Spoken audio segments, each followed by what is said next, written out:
আর এই কথাগুলো লেখার ছাপানোর আগে আমাকে বলতে হবে, যাতে আবার এমন কোনো কথা শব্দ এমন থেকে না যে আমি আর বিপদের সম্মুখীন হবো।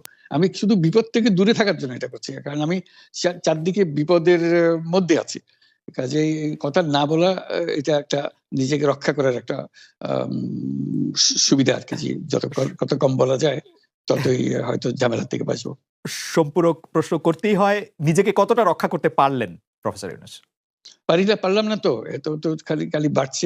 এখন তো বড় কঠিন অবস্থার মধ্যে পড়ে গেছি। কিছুদিন আগে হয়তো খবর পেয়েছে এই মাসের মধ্যেই, যে 12 তারিখে যে ঘটনা ঘটলো, যে আমাদের অফিসের মধ্যে ঢুকে গেল লোকজন, ঢুকে বললো যে এটা আমরা এখন দখল করলাম, এখান থেকে আমরা চালাবো। এটা কি ধরনের আবদারিকতা! আমরা পুলিশের কাছে গেলাম, বললো যে আমরা এই ব্যাপারে কিছু করতে পারবো না। কাজেই তারাও কিছু করলো না। তো আমরা যাবোটা কোথায়? পুলিশও কিছু করবে না, ওরাও দখল করার জন্য ছুটে আসবে, আমাদের আইন কানুন কিছুই মানবে না।